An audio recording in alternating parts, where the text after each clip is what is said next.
Adults, yes, they back out of the way and then help with the children. This is my first time at doing a nunchuck seminar with this many children. So you cannot move the nunchuck unless I tell you. I'm going to tell you a little bit about it first. We're going to try to teach you how to use it with control. A lot of people can flail this weapon, but they don't have control of it. You must control the weapon. You must know how many times you are going to make it do the figure 8 and know when to catch it. So you don't just flail it as often as you would like. I'm going to show you a lot of things about the weapon tonight, tell you a lot of things about it. We'll try to get you to learn as much as you can. I was working with Bill Birch today so that he knows and understands how to continue the training next week or the week after. You naturally, a lot of you have the foam rubber weapon. If you do have a wood weapon, be careful. I recommend you only practice a foam rubber weapon in a group like this, and then you practice with a wooden set when you're on your own. Because if you get good with the foam rubber set, you will not necessarily be able to use the wooden one naturally because of the difference in weight. One thing that we do, and I talk to people that play musical instruments a lot, and they tell me, you know, I'm real good with a guitar, but I never pick up a stranger's guitar to use it. Same thing with this. If I go out, I don't ask people, let me borrow your weapon to use it, because you're not familiar with the size, the weight, and the balance of the weapon. You should practice with the weapon, and you carry it with you. This weapon at first was not used for self-defense. It became popular as one of the farmer weapons in Okinawa. When the island of Okinawa was overrun by the Japanese and all their fighting weapons taken away, they went to the farmers' tools to defend themselves. They used the bow staff, they used the sai, they used the weapons that they were allowed to have in the farmers' fields. This particular weapon was used to knock rice loose from stalks. It was done in just a flailing manner to knock the rice off the stalks as they come down an assembly line. And they would beat with this weapon the rice stalks, and it would knock the rice loose. When this became an actual weapon that they needed to do self-defense with it, they carved it into the shape that you see here. They made it octagon shaped. They made it octagon shaped. They made it octagon shaped so when it hit their opponent, the sport version is round. But if I really hit your skin, anywhere the skin was tight, whether you believe it or not, this wood would cut you. Would cut you open as good as a knife, because it would just be shot against your body, and that's why the octagon shape. They also taper out rather than the same size all the way down to make it harder to take it away from you, because it got fatter at the end. And as you hold it, if they try to take it away, the weapon is wider at this end so that it cannot be taken from you. A weapon is an extension of your body. No matter what weapon you get into, it's an extension of your body. When you hear about the different masters in all of the Orient, I don't care if it's Japan or it's Okinawa or it's here, most of the people that I have seen and met over the years were really good, tremendously good with one weapon. Not all the weapons. And the weapon that they were good with, I mean, they actually carried everywhere. They would have it in their belt, they had it in their vehicle, or whatever. They always had the weapon with them with their karate gi wrapped up. They always carried the weapon. Of the different masters, I witnessed some of the masters of the past do the particular weapons. A man named Hohan Soken, who was the man that initially got me interested in studying pressure points. Hohan Soken was really good with a weapon called the sickle, a kama. And he actually practiced since he was 10 years of age, throwing the weapon at a board to stick it in. And we witnessed him do a demonstration in Pittsburgh, Pennsylvania, where he had a man strap a board on his arm. And I really thought he was going to injure somebody because at the time he was 83 years old. And he had a man walking back and forth, moving with a board on his arm like a shield. And he picked up 10 of the kamas, the sickles, and threw every one with complete accuracy and stuck it in this moving board to show you how he could throw the weapon. And then he performed a kata with the weapon, and then he showed you self-defense with the weapon. And it was like the best I've ever seen with that kama. There was a man that we worked out with up in the New England states called Izo Shimabuku. He was teaching a few of the weapons. I watched him. I thought, wow, I think maybe I could be as good as that. But then he picked up the bow staff. And the bow staff was his particular weapon. He moved it with such accuracy. It sounded like a samurai sword cutting through the air. And you knew immediately that if he had the bow staff, you would not want to fight him. If any of you have seen Remy Presas work, you know he's really good with the twin sticks. You would not want to challenge that person as long as he has those sticks. So they get good with one weapon, and they pay attention to it, and they don't try to learn all the weapons. The weapons are good for coordination. If you swing the weapon and you're not paying attention, and it's a real weapon, you will injure you. In fact, early on in the United States, the police tried to use this particular weapon. And they found out that when they hit opponents with this particular weapon, it came right back at them. And it was injuring everybody. They would pull him out and hit him, and they'd get hit. Everybody was falling down. They were beating themselves to death with a nunchaku. So they stopped using this weapon in most of the police departments.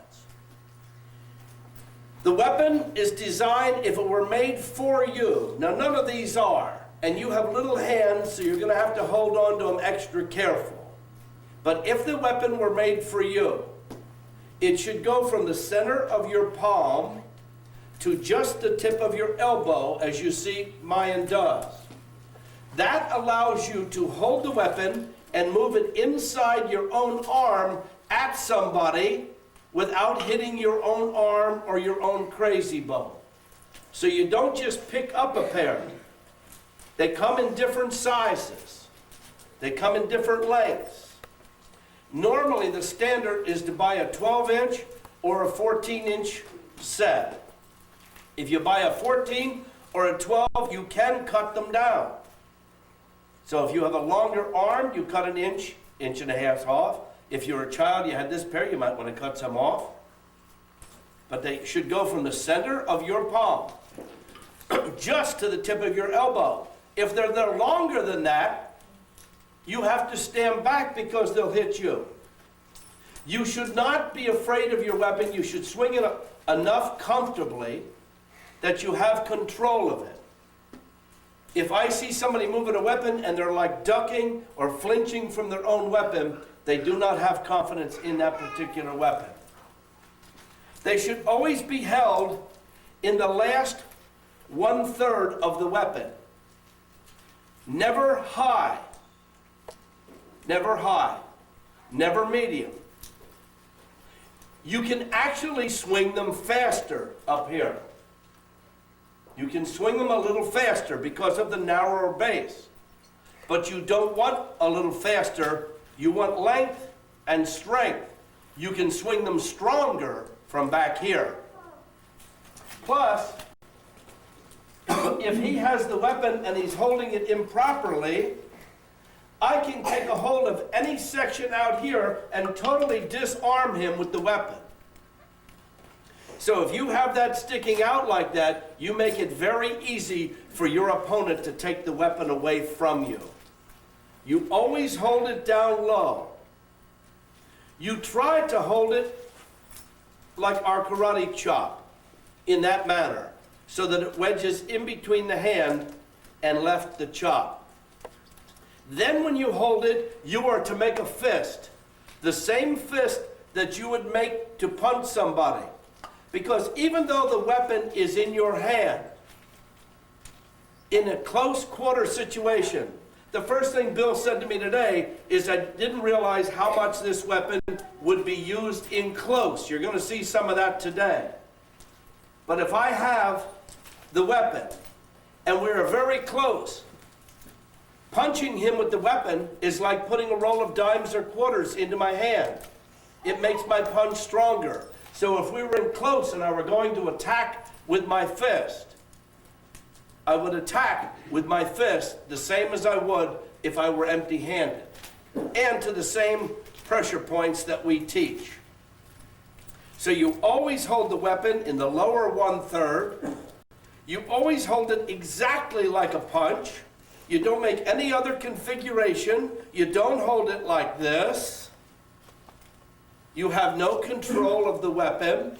You hold it like this, as a fist. Then you go open to a chop like that. You must allow the fist to open and shut in that manner, like this, so that the weapon can come back home and go between. What I'm going to have you all do now is get in a left foot forward karate stance. Everybody get left foot forward. Put the weapon in your right hand. Let it take up the string. By the way, the difference in the string and the chain, the string is what they used for the real weapon. The chain became popular in movies, especially when Bruce Lee used the nunchucks. Bruce Lee not only used the nunchucks, but they used the chain because the chain made noise. They couldn't have silence. They wanted to know the weapon was moving. So they deliberately put a chain. So when you swing it, you'll hear the chain going. That's what they wanted in the movies. They wanted sound with it. They did not want silence. So that's why the chain became popular. But the string is what was always used. This particular set of nunchucks is a pair that I actually taught Bruce Lee how to use nunchucks with. I'm one of the people that worked with Bruce Lee on using nunchucks for in the movie. This particular pair of nunchucks are dated. You can look at them later, but I have them dated, and I put on here that Bruce Lee used these in 1966. So what we're going to do is now work. You do everything I say, and we'll get good fast. Hold the weapon like this in one hand, the right hand. Get in a left foot forward stance. Left foot, left foot. Hold it here. Now what I'm going to have you do, hold it on a 45 like this, and I'm going to have you have the bottom one swing out and back, out and back, out and back, out and back. Practice that. Do it out, back, out, back, out, back. Let it go. Now let it come up. Just do this. We're not doing any twirling. All I want is this.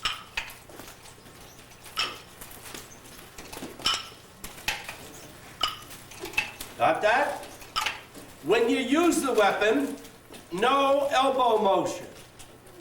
I saw some of you before the class swinging them, and I saw elbows going. You think you need elbows. That would allow the weapon to hit your elbow. The elbow stays in close to the body, just like a punch. The wrist provides the action. All I want you to do is come out, back, out and back, out and back, so you control it. Everybody try that.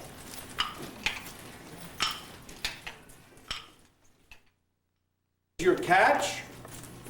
This will be your return, but it will turn into an uppercut, straight under somebody's face. Straight line up, straight hip down. Straight line up, straight hip down. Up, down, up, down. Try that. Try that. Up, down. And it should come back to this position.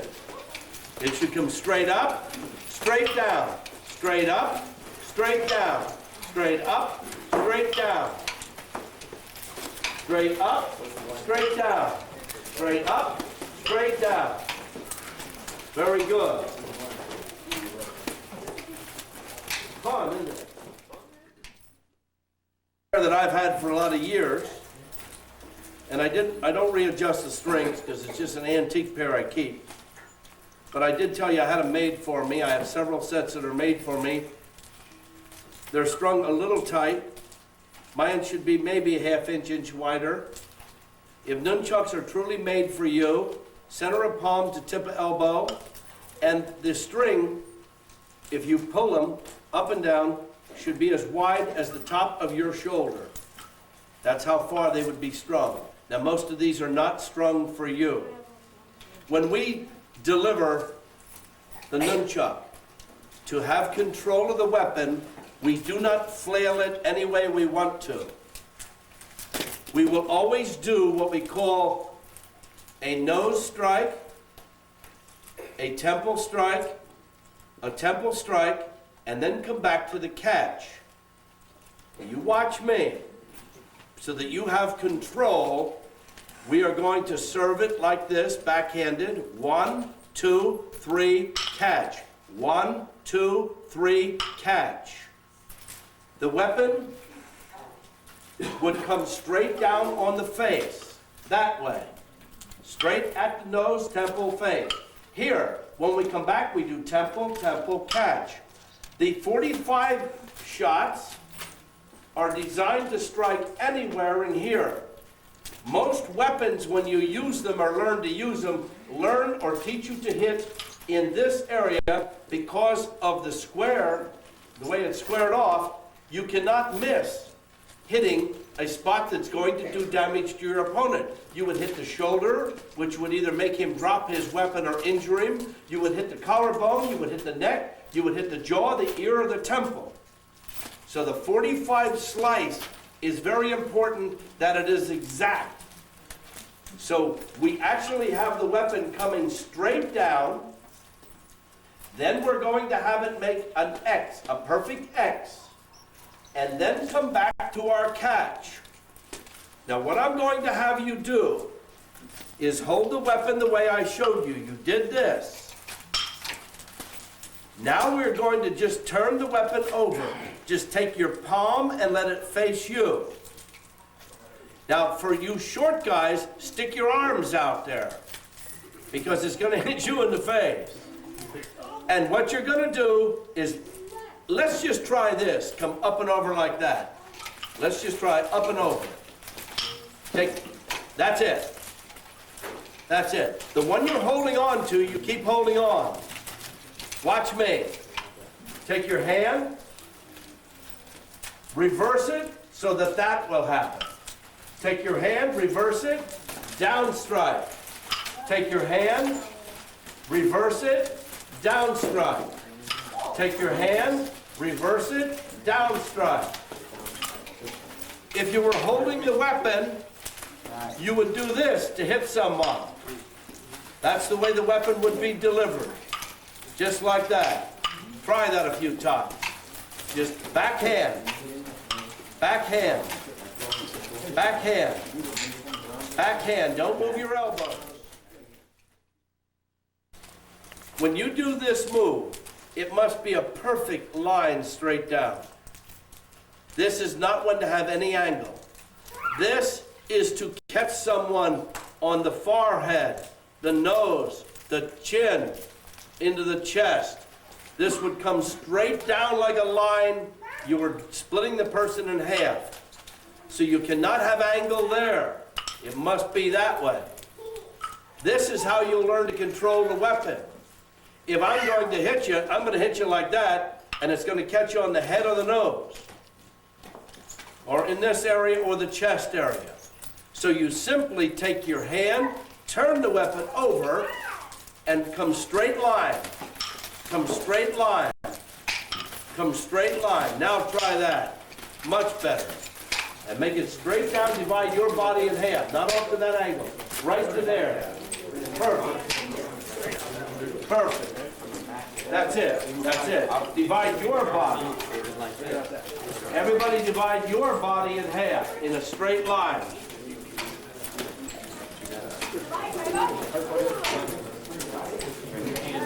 Getting it? Straight line. Going to take the weapon. You had just a basic up practice. You had a down practice. We are going to do the figure eight. I want you to serve the weapon down, but then you're going to make an X and come back to here. Watch what I do again. You're going to attack down. You're going to attack that way, and come back to here. It is to make a perfect line this way, if you have control of the weapon, and it's to make a perfect X. It's not to be wobbling. Now, in slow motion, when you practice it, it will be off. But when you practice it, it should be 1, 2, 3, catch. 1, 2, 3, catch. Delivered like that. So that you hit a person into this area, and immediately hit him into this area, and this area with the X. So you would come here, down, X, X, back. Ready? Down, X, X, back. Let's try it again. Down, X, X, back. Down, X, X, back. Down, X, X, back. Down, X, X, back. Down, X, X, back. Down, X, X, back. Everything that we will do for the rest of the night will involve that X. Okay? I don't know if you can do this one or not, but we're going to try to punch with the weapon. Now watch what I do. Take your weapon, lift it, and you're going to let the top one go back like that. See what I did? Watch. And you're not to do it with your hand. I only did that to show you that it goes back. You let this happen. You see what happens? Now watch. Watch. Now watch. And this is called a punch with a nunchuck. This part of the weapon is going to go straight at your opponent's face, like an arrow. And it's going to hit him straight away. Then you're going to cut your X and come back to home. Watch as Bill gets aggressive with me. The weapons, just stay back there for target, will go and it will pop like that. It's thrown straight at his face. Do you see how it goes? If I were in close, that would pop him in the face with a shot. Boom! And then the X. It would come here, it folds back, it pops, X, back. Pop, X, back. Pop, X, back. Let's all try that. And I'm going to run out of the room. This is when we lose the weapons. Okay, get ready. Back. Pop. X, X, back. Pop, X, X, back. Pop, XX back. Pop, right at his face. Your back, pop. Pop. And then, immediately into your X and catch. Immediately, try that. Try that while we watch. All become geniuses with this weapon tonight. It takes a lot of practice. But if you get the basic idea, the basic concept of how it moves and what your goals are, you'll make it easier for Bill to work with you with the weapon. And within a couple lessons, you'll be moving it, have complete control. You'll stop it when you want to. It won't just be out there flailing. You'll have complete power with it all the way back. We're going to try, now you watch me do it first. We are going to do, you can either do it from the throw or the serve, but we are going to make the X and come underneath our arm. Once we're underneath our arm, we hit and come underneath our arm. The hit is a down, straight at his nose again, an X, and underneath our arm. The timing comes in that your arm only lifts enough to get it underneath and hold it. The weapon comes here and comes here.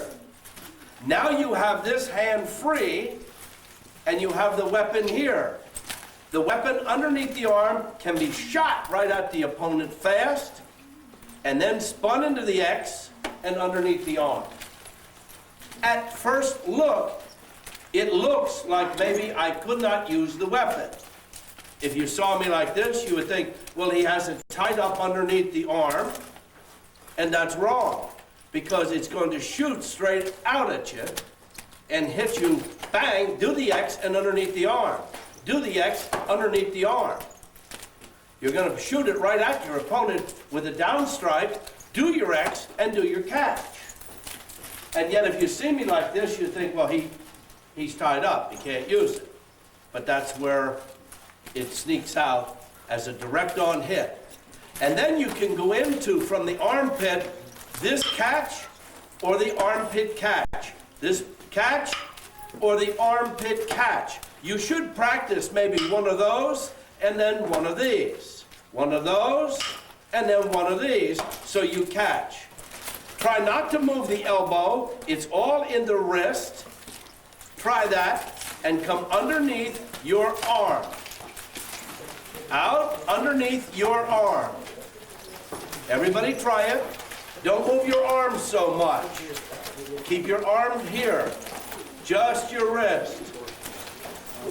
Very good. Actually, they're doing very good, though. The adults are having problems. Don't film them. Yeah, don't film the adult. Weapon and hold it out like this. Get in a horse stance. Leave the left hand where it is. Leave the left hand where it is. Take the right hand and just go up the hill like that. Draw a little circle like that and come back. Very good. This is the part Bill hates. Bill Burge hates this. This would come right hand up. Leave the left hand where it is. Nope, leave the left hand where it is. Just the right hand. This is your right hand. Only the right hand goes up, draws a circle, and goes like that. Okay, do you know what you're doing there? Catching the hand, catching a punch. He knew it. He knew the answer. If someone were punching, this stops the weapon. We use this and pull it tight like a bow stick so that you could stop the weapon just like a stick. If someone were punching, you would come up to parry the punch. And then this is what would happen. And you could throw him or have control. And he cannot hit you with that hand. because you are locked on the pressure points at the wrist. If he tries to kick, you could throw him anywhere you want and put as much pain as you want. That's what this is. Does everybody see that? Don't you do that. I just wanted to say, I have control and I didn't hurt him. But what you're doing here, that's why I gave him rubber ones and I kept the real ones. The real ones hurt more. If this is done with the real ones, all of this octagon shape would cut into the wrist joint, would cut into the bone. It would give more pressure. So that's why these are real and these are for sport and for practice. So what you do is this. And you would parry to the left, parry to the right. You pull them apart. You keep them like that. You don't let this soft or it wouldn't work as a parry. These ends would give. You hold out.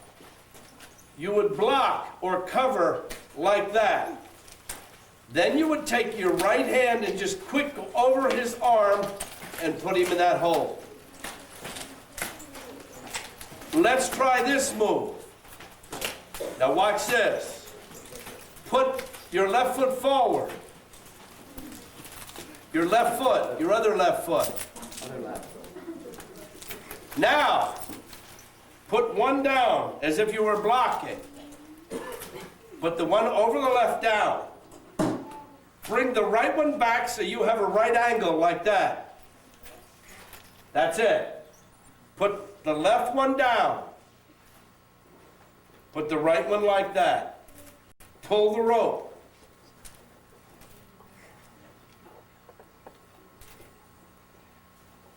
You've got to be a right angle, not like this. Pull back as if you're trying to pull for your hip. Pull this one back as if you're trying to pull for your own hip.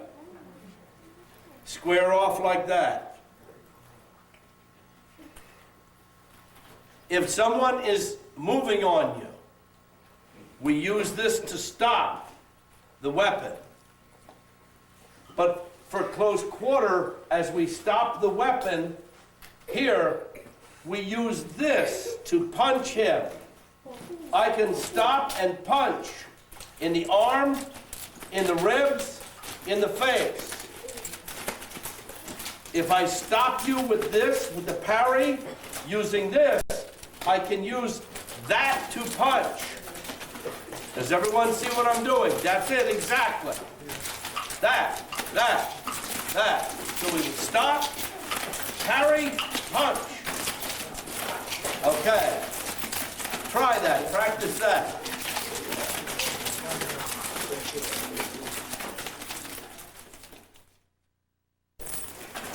Children might find this difficult. Don't do it until I tell you. Open up your left hand. Take your left hand and just place it behind your back like that. Place it behind your back. Stand in a horse stance. You're going to take the weapon and come over your shoulder and touch your hand. You're going to come back, down, to a catch. You're going to come over and touch your hand. When you touch your hand, you know you're at the right level. You are going to take the weapon and come around like that, and come around here and grab your weapon like that. I need you to practice that a little while. Come like this, just come around this way a few times, and then all of a sudden grab it back there. Just grab the weapon like that. Behind you. Try that. Over the head, around, and grab. Once you grab it, watch. I can come right out front and be like that. I can use all of the motion if he were attacking me from here. I can use all of the beating action but I can take it from behind and come out hitting him with that end sticking out to catch. And as I come over, this is what will happen. This will hit behind the arm and come right here, and that would come over for an over-top delivery. So the move would be from here to here, back to the original move. So you would be in a horse stance, come over your shoulder, back around, catch the weapon. Catch it back there, catch it back on that side. You will come out like this and go like that.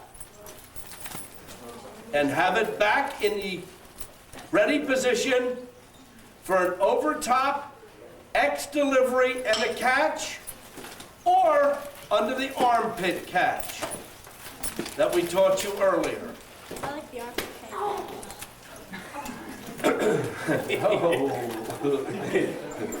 Well, one learned to pay attention. Okay, over the original upswing, catch. Upswing, catch. Go over backwards, down, catch. Over backwards, down, catch. Over backwards, down, catch. Over backwards, armpit catch. Fire it at his face, armpit catch. Don't move the elbow in the back. Don't let the elbow do this. Down, underneath the armpit. Down, underneath the armpit. Now, fire it, catch it, go back for the face throw. Back for the face throw. Back for the face throw. Back, face, X, back. Over top, 1, 2, 3, catch, come around. Let's try it. Now let's get difficult and try it with the other hand. Let's do this. Let's try the left. Let's try the left. Let's try the left. Try that. When someone swings a nunchuck, now listen, if you were to do a free form and you wanted to do a lot of these, you would always finish. You can do as many as you want without thinking, but you always finish with the down temple catch to have control. Once you flail, you can flail as often as you want. But in the kata and the form, there is a certain number of flails at every move so that you have control of the weapon. Did you ever play baseball? Well, if you played baseball, you learn to catch the ball in the glove without looking. We are going to do that with this weapon now. Watch what I do. I'm going to have you do nose, temple, catch. Nose, temple, catch. Without looking down here. Without looking. You're to look at your opponent. Do this, catch. Do this, catch. You're to do 3 levels. Watch me. Stop a minute.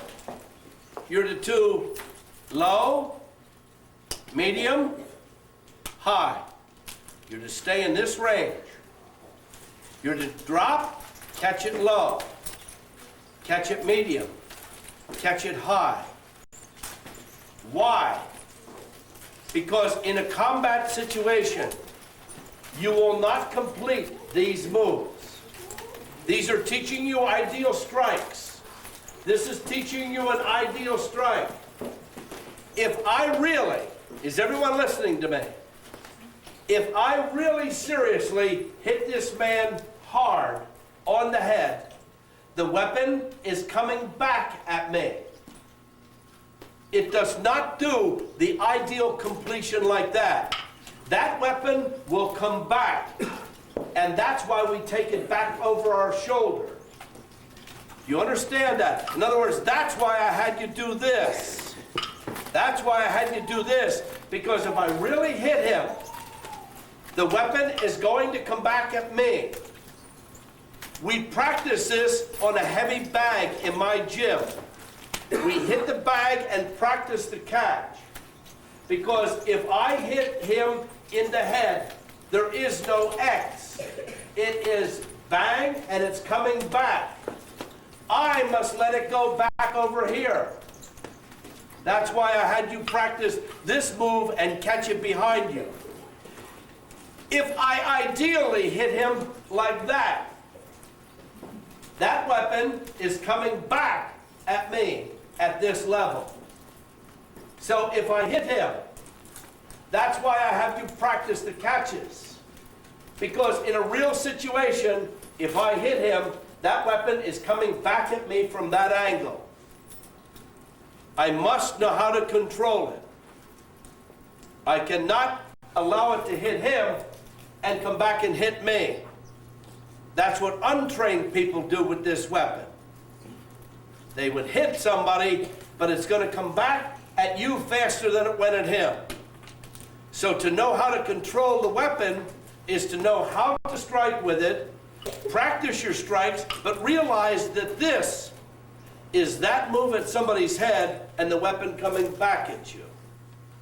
To realize that these catches are coming off. If I hit him in the arm, it's coming off at this level. If I hit him in the elbow or this part or in the leg kicking at me, if he tried to kick at me, I would strike his leg. But if I hit his leg hard, it's going to come back at me hard.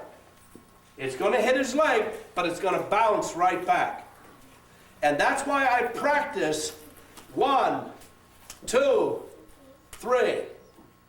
That's why I practice catch, catch, catch over here without looking. That's why I practice catch back here without looking. That's why I practice catching it here. That's why I practice catching it here. Because you must know if you strike somebody and it's coming back at you, where to get it and put that weapon so that it doesn't injure you. And you can slow down the motion of the weapon by coming back here and just tapping your hand.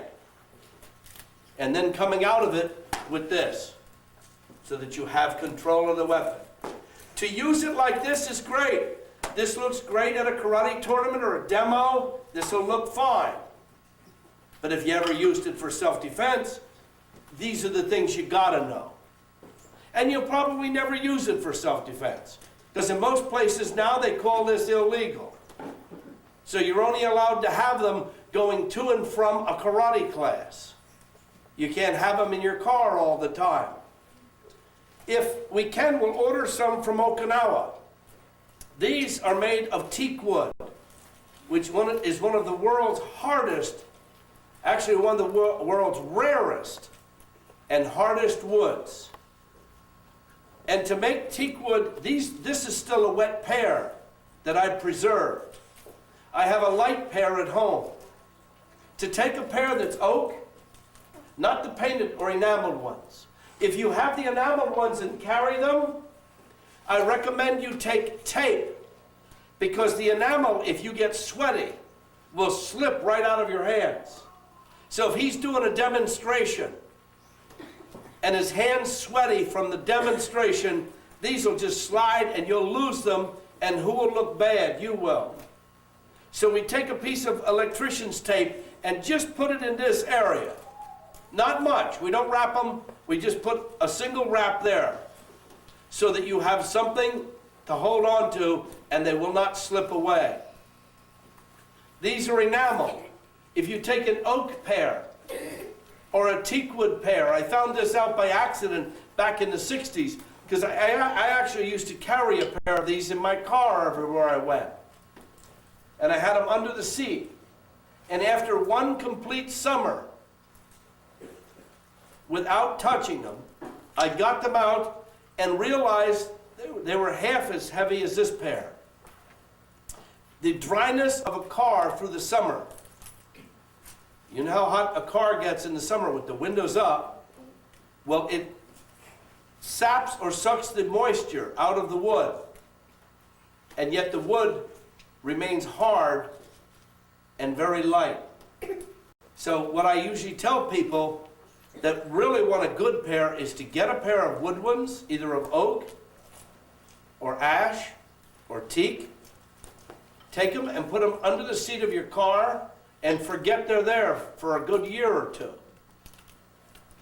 as you practice with another pair that are a little bit heavier and moist.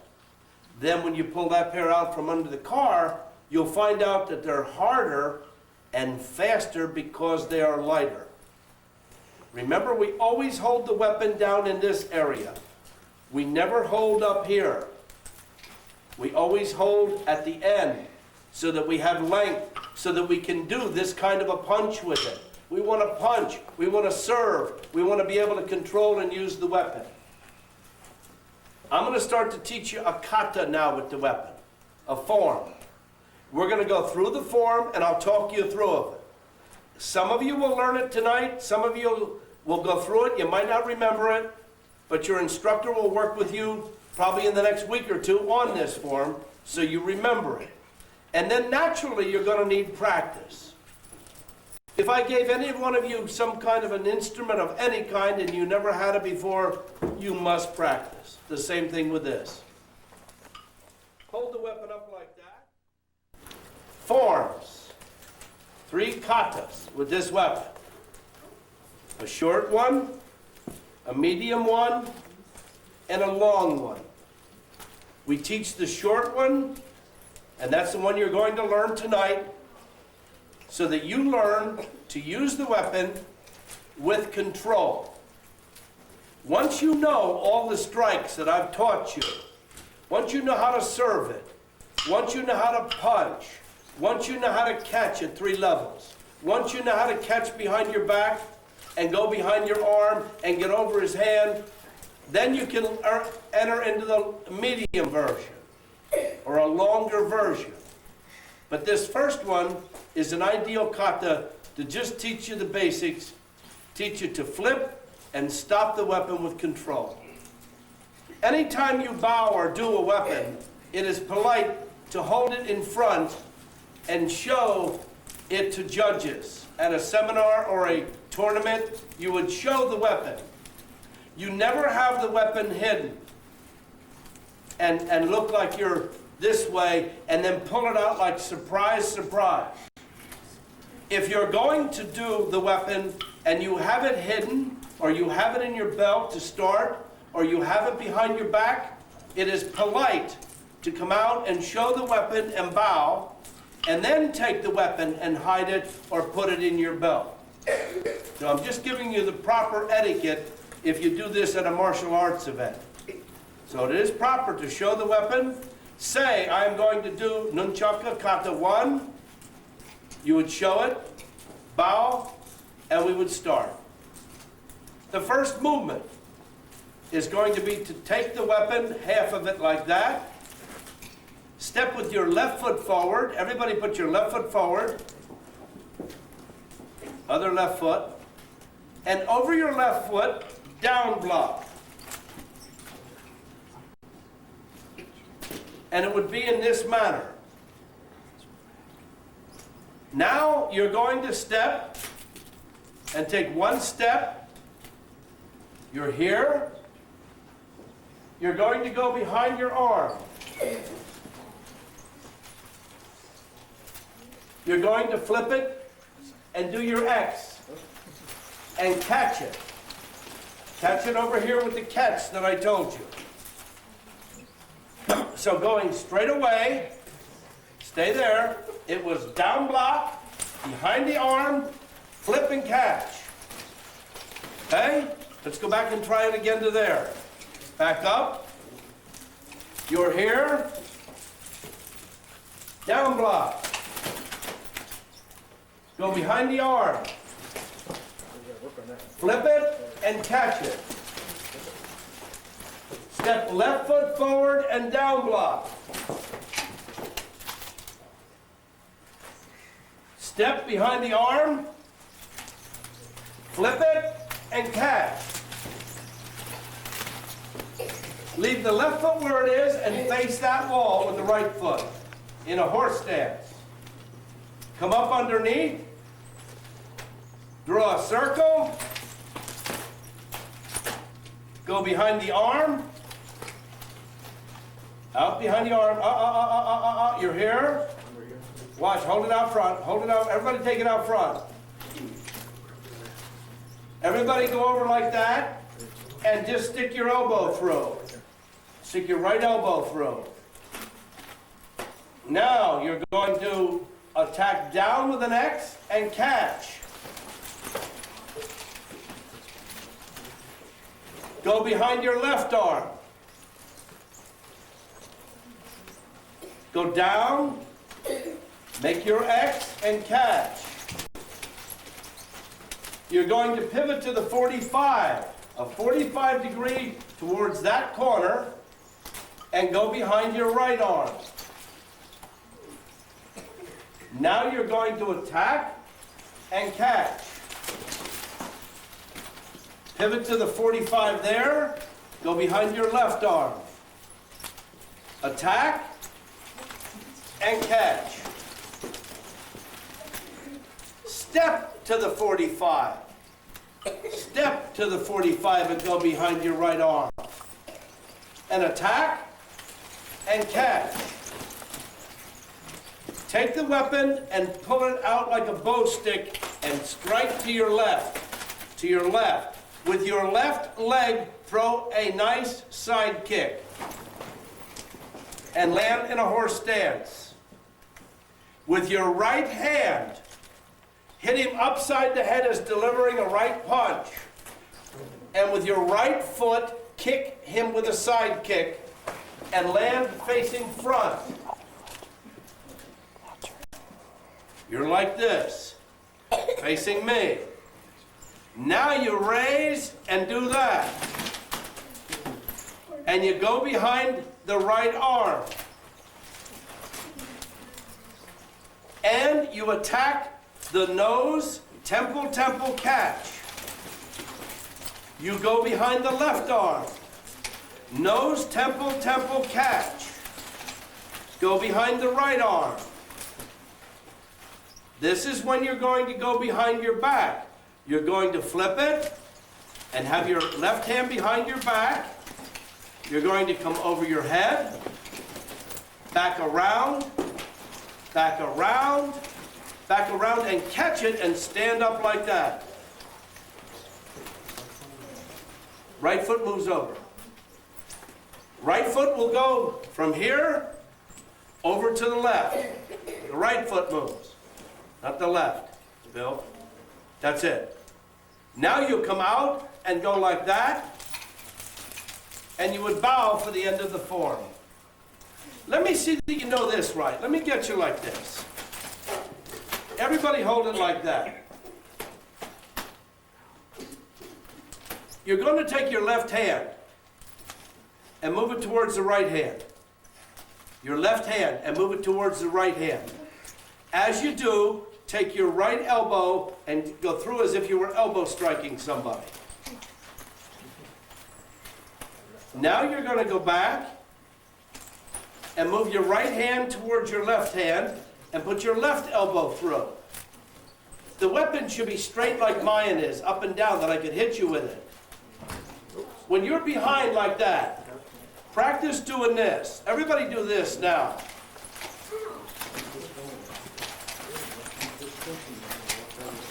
This will teach you to cover and block and get his arm in there like a vice to break it.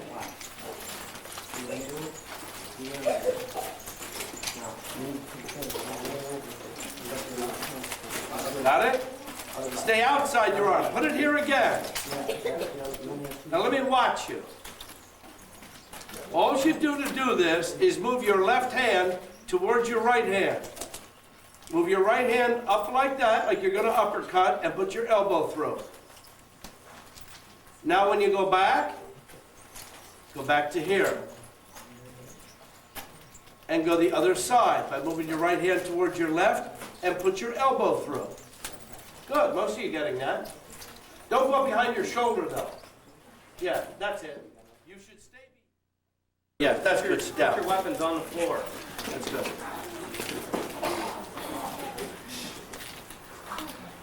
The difference in combat swings.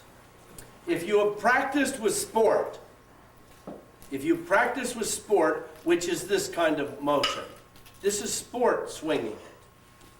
But there's a difference in sport and actual combat. When you learn to use the weapon for combat, you learn to swing it with its maximum power at your opponent. And then you learn to control the weapon. That would be good to practice that at home with the foam ones. But you practice that you will hear the weapon make a whooshing sound. Where it makes the whoosh is where you have the maximum power. Does everybody understand that? Yes. And then, even though I swing the weapon very hard, it looks like it's one constant motion. I have the weapon going out at full power. When I've heard the whoosh, I then let up on my squeeze to let the weapon ease to a stop so that it doesn't hit me. I'll just show you how this is done, because this would be the full swing of the weapon. And listen, you hear the whoosh? You will hear the whoosh sound here. And then I have the weapon caught, because I would swing it full power, but I don't want it to finish at me full power, because in a combat situation, the full power swing would hit you hard and be coming back at me. That's why you should practice it on like a bag. Because once you hit the bag full power, it's going to come back, and you have to go into one of these positions. You have to go to that, you have to go to that, you have to go to the catch, or you have to go to that. So the weapon full on would just be one full power swing, one full power punch, and then the follow-up would be the hitting, or to catch your weapon. Doing the weapon coming at you, down, behind the arm, 1, 2, 3, catch, down, behind the arm, 1, 2, 3, catch, up to the horse, coming here, here, again, again, then we go to the 45, then we go to the 45, then we step to the 45, then we throw, kick, throw upside the head, kick, front, here, and we would come over and hit 3 times, here, here, here, finish, and we would step up with the weapon like that. If you were to add some moves to the weapon, which we allow, you would add a routine here at the end and up at this. I have students that do this in demos, and they can do anything they want once they get here, if they practice. Some will do it, and they go between the legs, they flip, reverse it. For the flip, they'll do the other hand. I have students that even toss them up in the air and catch them. It all looks good for a show. Not practical for real self-defense. But it looks good at a tournament. Let's get up and run through the kata one more time.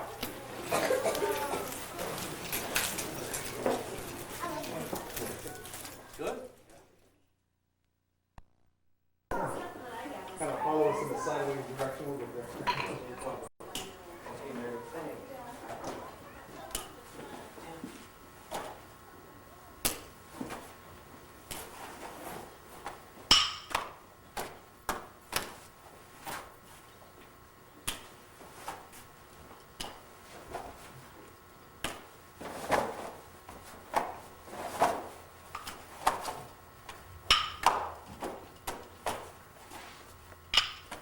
I'll do it this way. I couldn't see.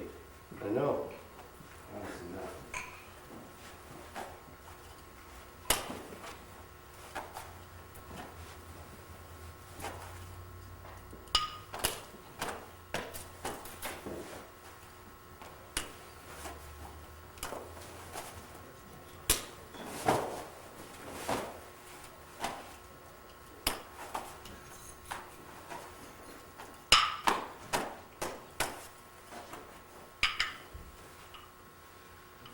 When you go into these, you can do as many as you want. I mean, you can flip it as many as you want, you can cut it short, you can lay one on them, you can lay three on them. One guy asked me about going between the legs. Yeah, you can do that. Go over the head, somebody grabs you from behind, they don't expect to get hit like that. So even though you're catching it here, if somebody tries to bear hug, that hits them on top of the head, actually behind the head. That's going to hit them somewhere in the testicles. So it's not a useless move, but it is going to strike from behind. So you can do that. I have students that jump up in the air and do splits where they're hitting them underneath. Anything you want to do that's showy, you add to it. But you keep the basic concept of the pattern to teach beginners so they have control with the weapon. You know, you can't just let them start out by flipping it any way they want. They won't have any control.